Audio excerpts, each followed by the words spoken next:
Good afternoon, everybody. How you doing? It's me, Paddy from across the shuck, and I just thought I would just jump in and do a wee video on grafters, little knives that I'll take out for EDC if I'm going to do a bit more work than usual. That I want a wee bit of substance behind them. And I'm not sure if that's the right words, but in my head, I know what I mean. These are knives that I take, and I know that, and even like this is a lightweight, and this is quite a lightweight, but they're knives that I take out that are just, I know what they can do, and I feel safe with them in my hand, especially if I'm going to do maybe more prolonged, rougher work. I mean, they're the knives I take and I use.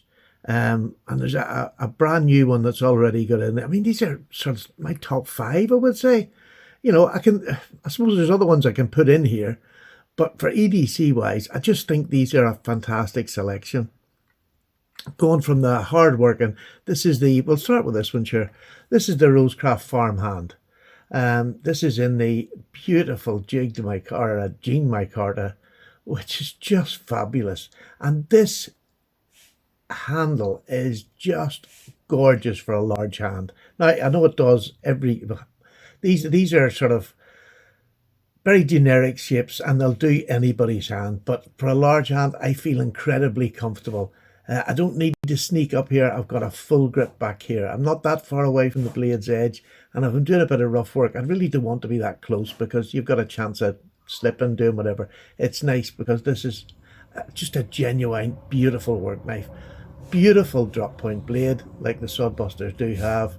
I just think it's fantastic. Now, it's a flat grind, or maybe even just a wee slight hollow, but it's slight if it is anything. And honestly, it is just beautiful to use. It really is a stunning. And again, I suppose this is a new one. And I suppose the fact is, if you're doing an update on videos you've done before, if there is no new ones coming into them, then there's something wrong somewhere. Do you know what I mean? Does that make sense? There's something wrong. You should have new ones replacing older ones that you've had. I mean, this is just the generic little sodbuster that will, you know, the case sodbuster. I mean, there's a difference. I just want to show you the difference. AJ, my dog's whining because mummy's out. It's a little bit smaller than the Rosecraft. It's a little bit thinner. Well, it's a fair bit thinner. This is a real EDC, and this is EDC as well, but it's for that more sterner test that it's going to take. And these are just two fantastic. The shapes are just super. They'll do a bit of everything. I love that little case for a lightweight EDC. This is whereas I know I'm going to do a bit more work during the day, that I'll bring this one out. And I love the two of them. Couldn't separate them. I just love the two of them.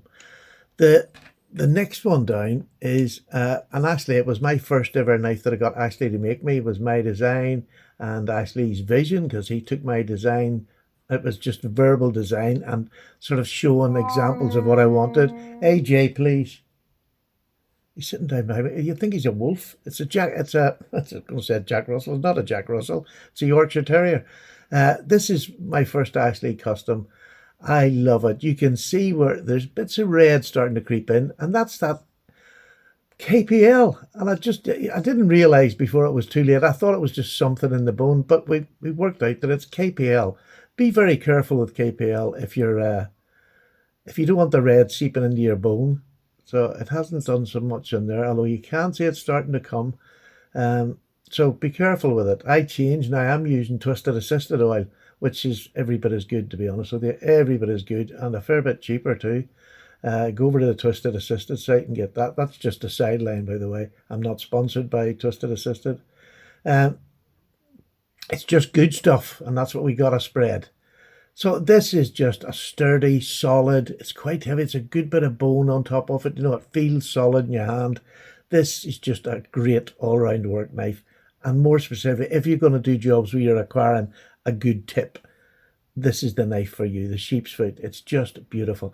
And the thing about this is I use this a lot, but I use it, the point down, I use as little as possible, because if you're constantly just doing it with a point down, when you can have a bellied knife and you're using this on a constant basis, you will round over this tip.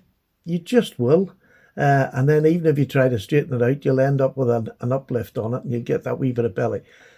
I use this for specific jobs more than I do just for anything. And then this one, and the reason this is here, I got this out last night on the podcast. Just we're talking about something, I got this out to show this knife. And I realised it's been such a long time that it hasn't been in my rotation, so I haven't used it a lot. This is the Buck Saunter. This is quite an expensive, pricey wee knife. You've got that Buck warranty, which is amazing, but it is a pricey. I think it's about 130, 140 over here in the UK, which is a lot of money for such a small little knife. It's got my micarta handles, which again is lovely in a light work knife or an any work knife, and it's got 154 cm on the blade. And another admission that I'm going to make, a lot of my knives that I consider sort of work knives, be they customs or anything, you'll probably find my blade grinds on them aren't brilliant, because when I come back and they're dulled over, I just stick them on a stone, give them a quick rub, and they're maybe not perfect. I was just noticing that. It's not far off perfect, but it's not what I would call... I just sharpen them. I don't spend time sharpening them. I just get them sharp again so they're ready for the next. But back to this. I do digress a lot. By the way, on the subject of digressing, the podcast last night was one of my favourite podcasts ever.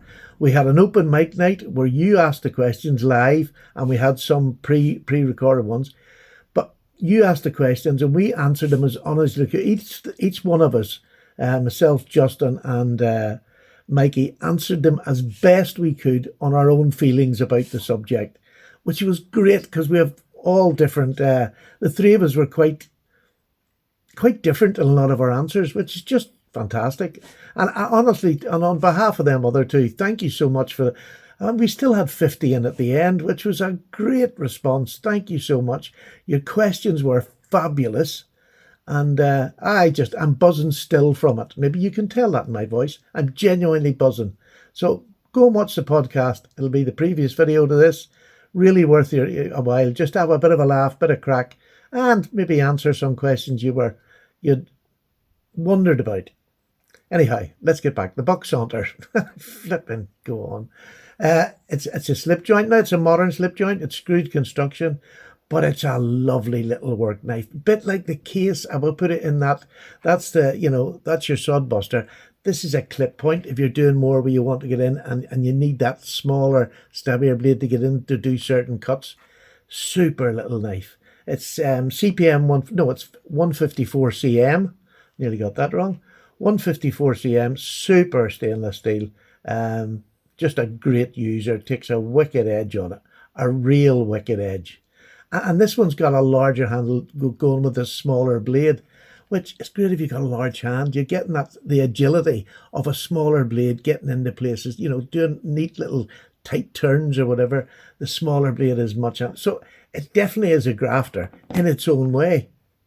And the last one I'm going to show is the newest of the lot. This is my most recent.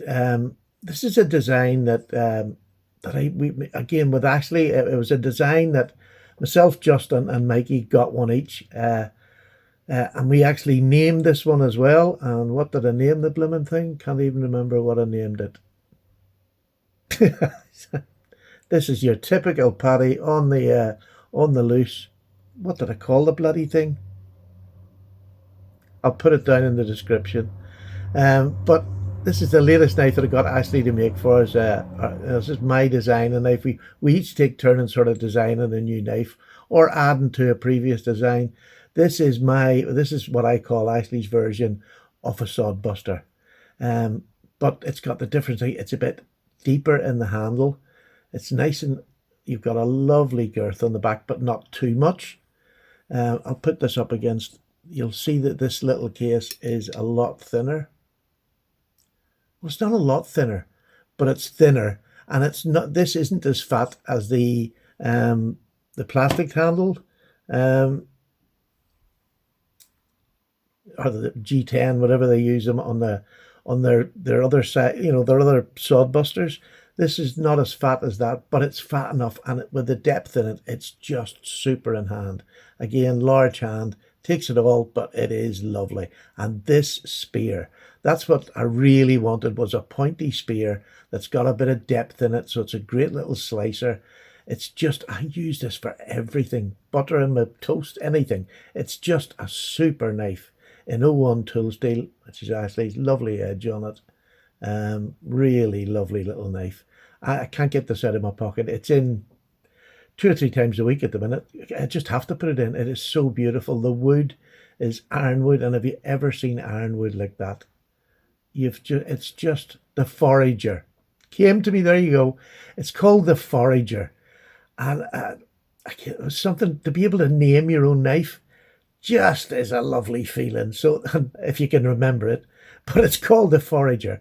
And honestly, I know it's early and I'm still in that sort of honeymoon period, but it's probably my favorite actually I've got so far. You know, it's not what you call a gorgeous knife, but it is absolutely fabulous as an EDC knife. It is just, and we've got the back spring on it, which is a bit fancy for a sodbuster type pattern, but by God, does it look lovely. It is fantastic. Love this knife, the Forager. So a big thank you to Ashley for he continues to push the boundary. He doesn't just do old traditional patterns. He does, that's the joy. He does do his take on a lot of things. And he'll take on a new challenge. Even if he hasn't done it before, he'll have a go at it for you. And I love that. It's very, very special. And I know how special that is. It really is to me.